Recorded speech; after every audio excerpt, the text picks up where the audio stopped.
नमस्कार दर्शकों, आप देख रहे हैं न्यूज टुडे, जिसमें हर खबर है जरूरी और हर विश्लेषण है खास। बात करते हैं मुख्य सुर्खियों की। केंद्रीय वित्त एवं कॉरपोरेट कार्य मंत्री ने संसद के समक्ष आर्थिक सर्वेक्षण 2024-25 प्रस्तुत किया। केंद्र सरकार ने निजी कंपनियों को सेवा वितरण के लिए आधार सत्यापन का उपयोग करने की अनुमति दी।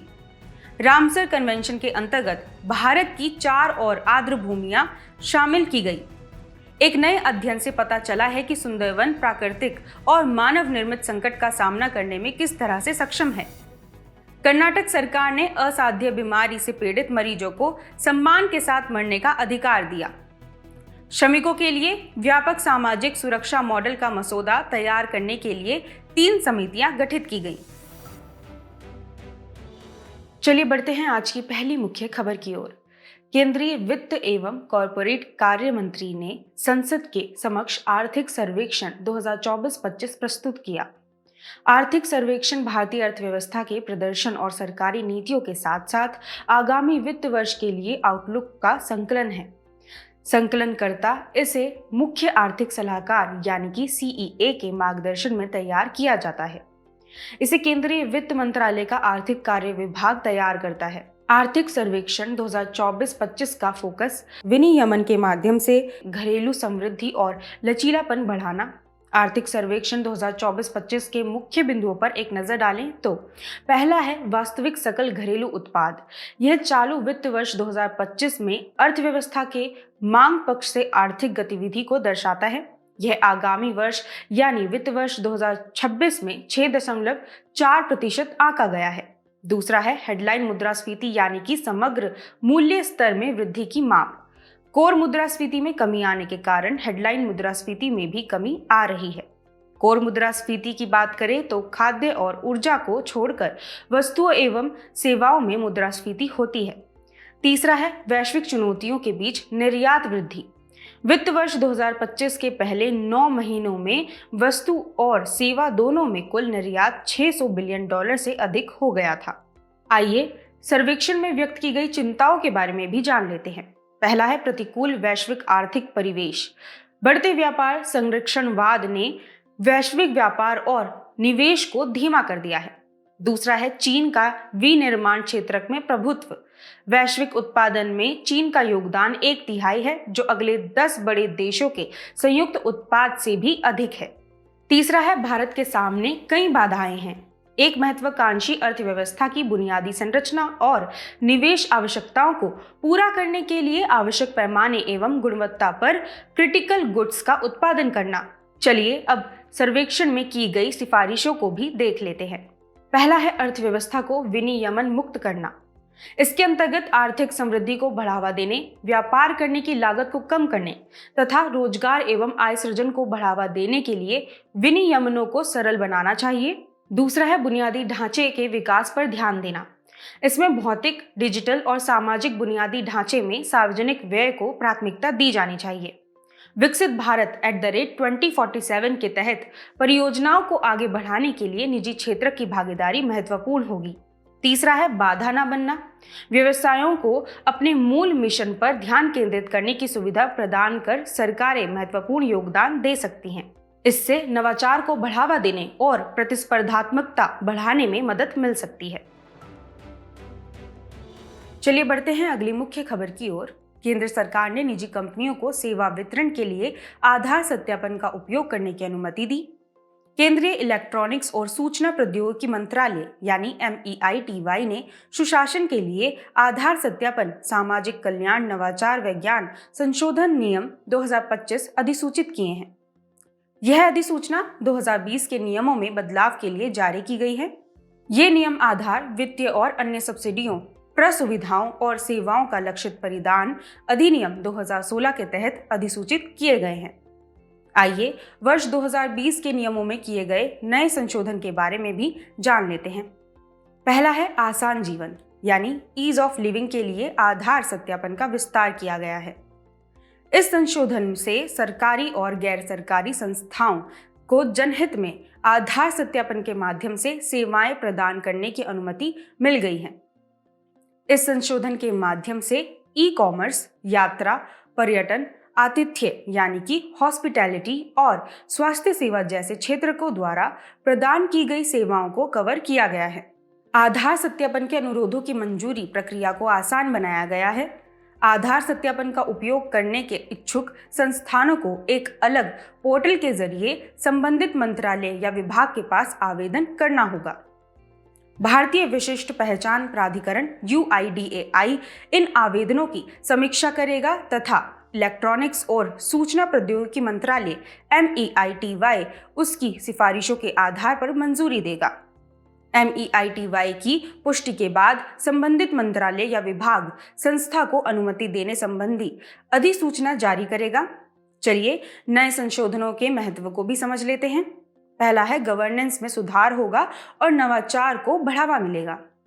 आधार सत्यापन का उपयोग करने से इनोवेटिव डिजिटल समाधान के विकास को प्रोत्साहन मिलेगा। सरकारी और निजी संस्थानों के बीच सहयोग को बढ़ावा मिलेगा। इससे प्रशासनिक कार्यों में सुधार होगा। दूसरा है विश्वसनीय लेन देन को बढ़ावा मिलेगा। आधार सत्यापन के उपयोग से सेवा प्रदाता और सेवा प्राप्तकर्ता के बीच सुरक्षित एवं विश्वसनीय लेन देन सुनिश्चित होंगे। तीसरा है प्रभावी सेवा वितरण को बढ़ावा मिलेगा। आधार नंबर आधारित सेवाओं के वितरण की प्रक्रियाओं को तेज और अधिक प्रभावी बनाया जा सकेगा। आइए अब आधार नंबर के बारे में भी जानते हैं। यह 12 अंकों की विशिष्ट संख्या है जिसे भारतीय विशिष्ट पहचान प्राधिकरण यानी UIDAI जारी करता है। UIDAI एक सांविधिक प्राधिकरण है।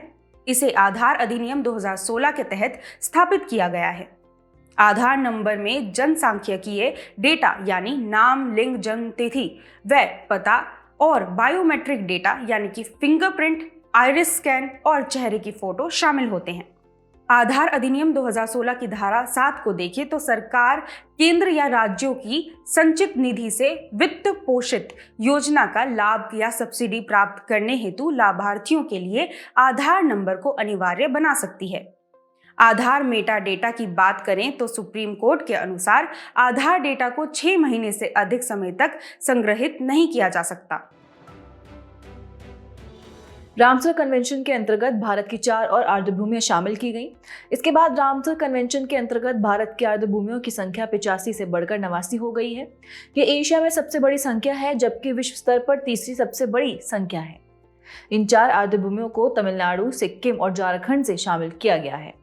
तमिलनाडु 20 रामसर स्थलों के साथ सबसे आगे है जो भारतीय राज्यों में सबसे ऊपर है, जबकि सिक्किम और झारखंड से शामिल होने वाले पहले रामसर स्थल हैं। चलिए 4 नए रामसर स्थलों के बारे में बात कर लेते हैं। पहला है तमिलनाडु का सक्कारा कोतई पक्षी अभयारण्य। यह मन्नार की खाड़ी के पास मध्य एशियाई फ्लाईवे पर स्थित है। इसका ऐतिहासिक महत्व को देखें तो सक्कारा कोतई हौज को 1321 ईस्वी में कोडीमार मट्टू यानी सामुदायिक भागीदारी के जरिए बनाया गया था। यहाँ painted stock, black headed ibis आदि प्रजातियां पाई जाती हैं। दूसरा है तमिलनाडु का थेर थांगल पक्षी अभयारण्य। यह भी मन्नार की खाड़ी के पास मध्य एशियाई फ्लाईवे पर ही स्थित है।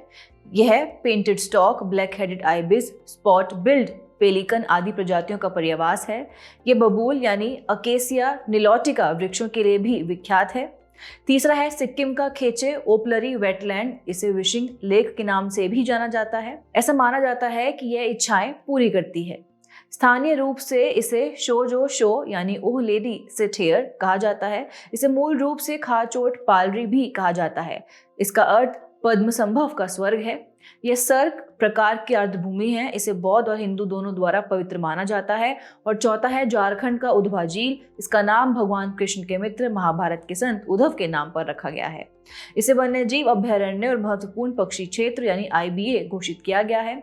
इस अभयारण्य में 2 जल निकाय पटौरन और बरहले है। यह हाउस स्विफ्ट, फिशिंग ईगल और ब्राह्मणी काइट जैसी पक्षी प्रजातियों का पर्यावास है। खबर के अंत में आर्द्रभूमियों पर रामसर कन्वेंशन के बारे में भी जान लेते हैं।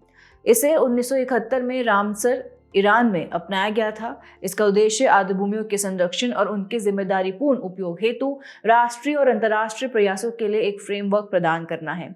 आपको बता दें 2 फरवरी को विश्व आर्द्रभूमि दिवस मनाया जाता है। इसी के साथ बात करते हैं अगली मुख्य खबर की। एक नए अध्ययन से पता चला है कि सुंदरवन प्राकृतिक और मानव निर्मित संकट का सामना करने में किस तरह से सक्षम है।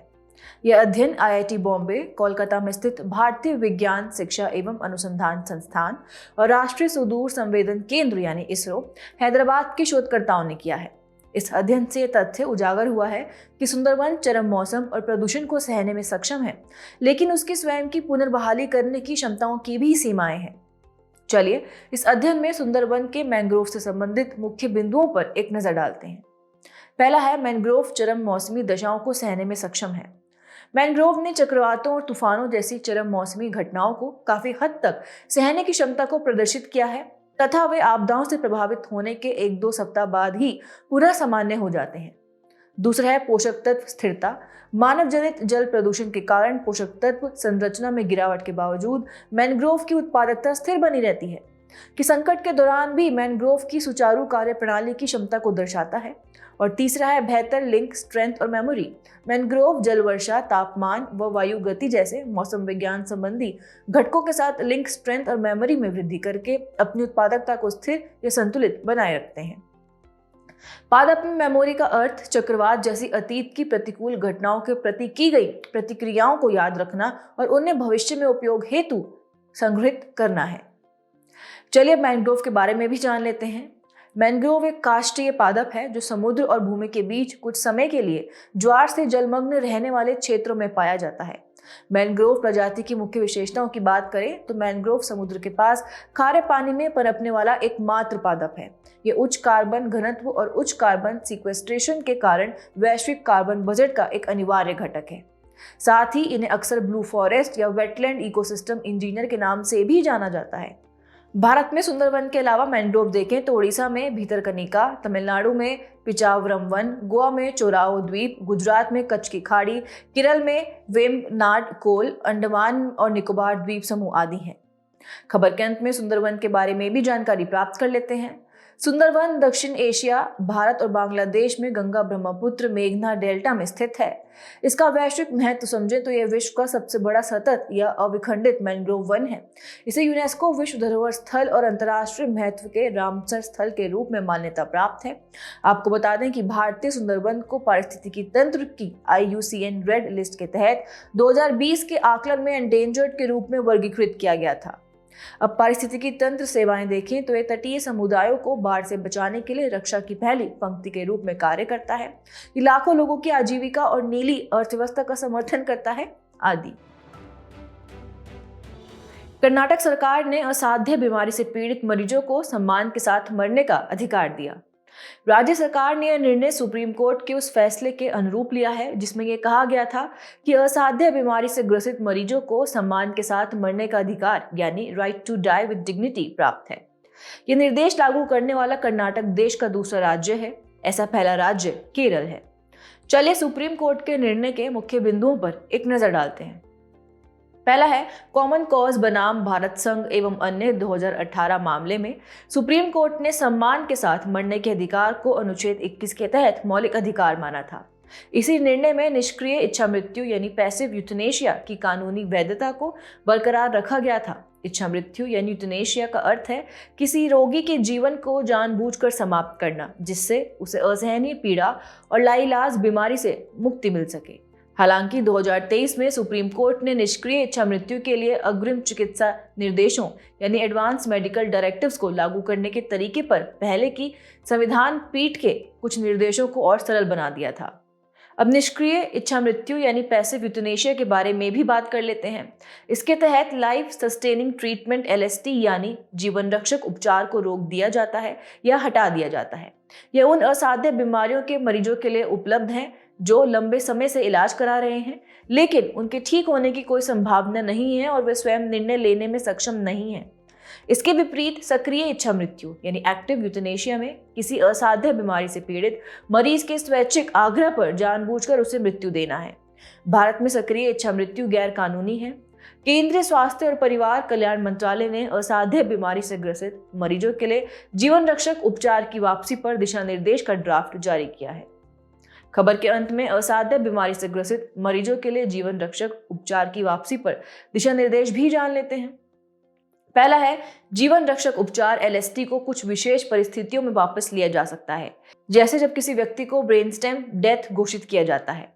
प्राथमिक चिकित्सा बोर्ड पीएमबी और द्वितीयक चिकित्सा बोर्ड एसएमबी का गठन किया जाएगा, जिसमें प्राथमिक चिकित्सा बोर्ड के सदस्य सर्वसम्मति से जीवन रक्षक उपचार को रोकने का निर्णय लेंगे और द्वितीयक चिकित्सा बोर्ड को प्राथमिक चिकित्सा बोर्ड के निर्णय की पुष्टि करनी होगी। इसके अलावा अस्पतालों में एक क्लिनिकल एथिक्स कमेटी गठित की जाएगी। ये ऑडिट, निगरानी और विवाद समाधान का कार्य करेगी। चलिए बढ़ते हैं आज की अंतिम मुख्य खबर की ओर। श्रमिकों के लिए व्यापक सामाजिक सुरक्षा मॉडल का मसौदा तैयार करने के लिए 3 समितियां गठित की गई। ये समितियां केंद्रीय श्रम एवं रोजगार मंत्रालय और राज्य सरकारों द्वारा गठित की गई हैं। ये गिग वर्कर्स और प्लेटफॉर्म वर्कर्स सहित असंगठित श्रमिकों के लिए सामाजिक सुरक्षा मॉडल तैयार करेंगी। प्रत्येक समिति में 5 राज्य शामिल होंगे। इसके अलावा मंत्रालय ने गिग वर्कर्स और प्लेटफॉर्म वर्कर्स के लिए एक समर्पित सामाजिक सुरक्षा एवं कल्याण योजना विकसित करने का प्रस्ताव दिया है। चलिए जानने की कोशिश करते हैं कि सामाजिक सुरक्षा और इसके लिए व्यापक योजना की आवश्यकता क्यों है। सामाजिक सुरक्षा उन उपायों को प्रस्तुत करती है जो विशेष रूप से बुढ़ापे, बेरोजगारी, बीमारी, दिव्यांगता और कार्यस्थल पर दुर्घटनाओं की स्थिति में स्वास्थ्य सेवा की उपलब्धता एवं आय सुरक्षा सुनिश्चित करने के लिए किए जाते हैं। अब इसकी आवश्यकता क्यों है, ये जान लेते हैं। कुल कार्यबल का लगभग 94% हिस्सा असंगठित क्षेत्र में कार्यरत है। इस क्षेत्र में काम करने वाले श्रमिकों को अक्सर सामाजिक सुरक्षा कानूनों के तहत संरक्षण नहीं मिलता है। यदि बदलती पारिवारिक संरचना की बात करें तो पहले भारत की संयुक्त परिवार व्यवस्था सामाजिक सुरक्षा प्रदान करती थी, लेकिन अब यह व्यवस्था कमजोर हो रही है। इसमें अन्य है बेरोजगारी में वृद्धि और ऑटोमेशन के प्रभाव आदि के कारण सामाजिक सुरक्षा की जरूरत बढ़ रही है। अंत में भारत में सामाजिक सुरक्षा प्रणाली की वर्तमान व्यवस्था के बारे में जान लेते हैं। पहला है सामाजिक सुरक्षा संहिता 2020। इसमें 9 केंद्रीय श्रम कानून शामिल हैं, जैसे कर्मचारी भविष्य निधि और विविध प्रावधान अधिनियम 1952, रोजगार कार्यालय यानी रिक्तियों की अनिवार्य अधिसूचना अधिनियम 1959, मातृ लाभ अधिनियम 1961 आदि। यह संहिता केंद्र सरकार द्वारा एक सामाजिक सुरक्षा कोष की स्थापना का प्रावधान करती है। दूसरा है जीवन और दिव्यांगता कवरेज। उदाहरण के लिए प्रधानमंत्री जीवन ज्योति बीमा योजना यानी PMJJBY और प्रधानमंत्री सुरक्षा बीमा योजना यानी PMSBY। वृद्धावस्था लाभ और पेंशन कवरेज, उदाहरण के लिए व्यापारियों और स्वरोजगार वाले व्यक्तियों के लिए प्रधानमंत्री श्रम योगी मानधन यानी PMSYM योजना और राष्ट्रीय पेंशन योजना यानी NPS। चलिए बढ़ते हैं हमारे खास सेगमेंट सुर्खियों में रहे स्थल की तरफ। आज हम बात करेंगे रवांडा गणराज्य की, जिसकी राजधानी किगाली है। रवांडा समर्थित M23 सशस्त्र समूह दक्षिण की ओर आगे बढ़ा और कांगो लोकतांत्रिक गणराज्य यानी कि DRC के एक महत्वपूर्ण सैन्य हवाई अड्डे के पास पहुंच गया। रवांडा गणराज्य के बारे में भौगोलिक अवस्थिति को देखें तो रवांडा पूर्व मध्य अफ्रीका में स्थित है। इसकी सीमाएं उत्तर में युगांडा, पूर्व में तंजानिया, दक्षिण में बुरुंडी और पश्चिम में कांगो लोकतांत्रिक गणराज्य से लगती है। भौगोलिक विशेषताओं की बात करें तो रवांडा ग्रेट रिफ्ट घाटी में स्थित एक स्थलरुद्ध देश है, जहां अफ्रीकन ग्रेट लेक क्षेत्र और पूर्वी अफ्रीका मिलते हैं। इसमें उत्तरी रवांडा में विरुंगा ज्वालामुखी पर्वत स्थित है। किवू झील अफ्रीका की ग्रेट लेक्स में से एक है। यह कांगो लोकतांत्रिक गणराज्य के पश्चिम में तथा रवांडा के पूर्व में स्थित है। यदि बात करें नदियों की तो कागेरा नदी है। यह नील नदी की सबसे दूरस्थ मुख्य धारा है जो रवांडा से होकर बहती है। चलिए बुलेटिन के आखिर में बढ़ते हैं आज की संक्षिप्त सुर्खियों की तरफ। भारतीय रिजर्व बैंक RBI ने विनियामक अनुपालन में कोताही बरतने के लिए इंडिया पोस्ट पेमेंट्स बैंक यानी कि IPPB पर जुर्माना लगाया है।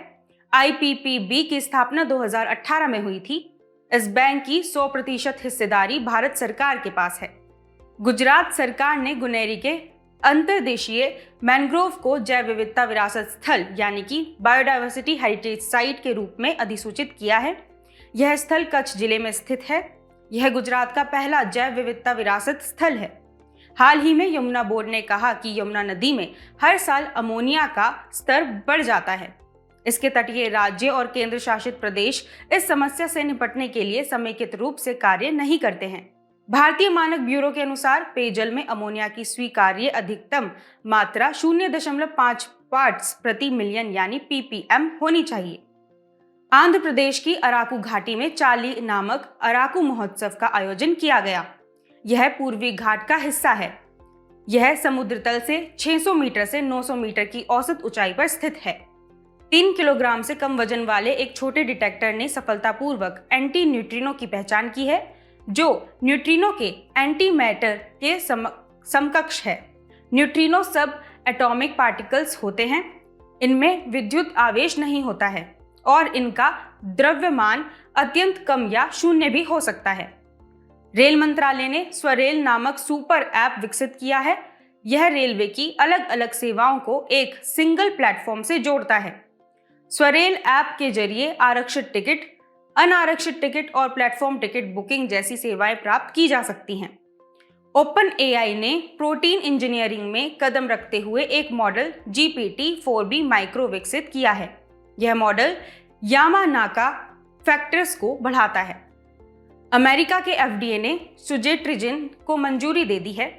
यह मध्य से गंभीर तीव्र दर्द के लिए अपनी श्रेणी का पहला गैर ओपियोइड उपचार है। ओपियोइड अफीम पोस्ट में पाए जाने वाले प्राकृतिक पदार्थों से प्राप्त की गई दवाएं हैं। इन्हें अफीम पोस्ट में पाए जाने वाले प्राकृतिक पदार्थों की नकल करके भी तैयार किया जा सकता है। जाने से पहले आपकी समझ की परीक्षा के लिए डालते हैं एक नजर हमारे स्पेशल सेगमेंट प्रश्नोत्तरी पर।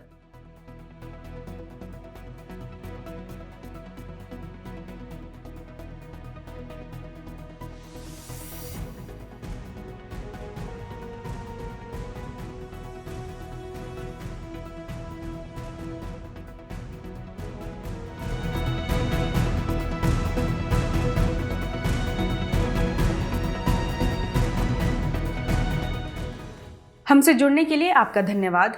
उम्मीद है न्यूज़ टुडे का यह बुलेटिन आपको पसंद आया होगा। न्यूज़ टुडे के PDF को डाउनलोड करने के लिए और आज की क्विज के उत्तर के लिए डिस्क्रिप्शन में दिए गए लिंक्स पर क्लिक कीजिए।